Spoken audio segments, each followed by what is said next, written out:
आपल्या शहरातले एक सुप्रसिद्ध व्यक्तिमत्व क्षमाताई बर्डे यांची कविता आता ऐकणार. नमस्कार. सर्वप्रथम मी आभार मानते मला सकाळ पुस्तक महोत्सवात कविता सादर करण्याची संधी दिली. कविता सादर करते. माझ्या कवितेचं शीर्षक आहे तिची स्वप्न. त्यानं तिला तिची स्वप्न विचारली. त्यानं तिला तिची स्वप्न विचारली. ती आनंदाने उत्साहाने सांगत गेली. त्याने तिला तिची स्वप्न विचारली. ती आनंदाने उत्साहाने सांगत गेली. तिला सूर्याची किरणे पकडायची. तिला सूर्याची किरणे पकडायची. तिला क्षितिजाला फुंकर घालायची. तिला सूर्याची किरणे पकडायची. तिला क्षितिजाला फुंकर घालायची. तिला एक झोका वाऱ्याबरोबर घ्यायचा आहे. तिला एक झोका वाऱ्याबरोबर घ्यायचा आहे. एक तारा हातात घेऊन बघायचा आहे. तिला एक झोका वाऱ्याबरोबर घ्यायचा आहे. तिला एक तारा हातात घेऊन बघायचा आहे. थोडंसं झऱ्याशी बोलून यायचं आहे. थोडंसं झऱ्याशी बोलून यायचं आहे.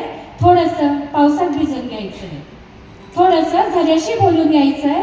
थोडंसं पावसात भिजून घ्यायचं आहे. आणि एक अशा मंचावर उभे राहायचं आहे. तिथे एक ओवी, एक गाथा, एक नृत्य, अभिनय सादर करायचं आहे. थोडक्यात सांगायचे तर तिला व्यक्त व्हायचं आहे. थोडक्यात सांगायचे तर तिला व्यक्त व्हायचं आहे. आता त्यानं तिला सांगितलं मला तुला ताजमहल दाखवायचा आहे. आता त्यानं तिला सांगितलं मला तुला ताजमहल दाखवायचा आहे. आणि तो ताजमहलची फ्रेम घेऊन आला. ती फ्रेम बघून हरकून गेली. ती फ्रेम बघून हरकून गेली. त्याने तिला सांगितले तुझ्यासाठी फुलांचे ताटवे अंथरायचे. त्याने तिला सांगितले तुझ्यासाठी फुलांचे ताटवे अंथरायचे.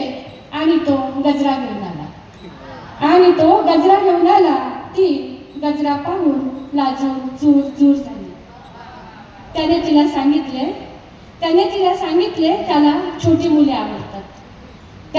सांगितले त्याला छोटी मुले आवडतात. ती बोटावर मोजता येतील इतक्या मुलांची आई झाली.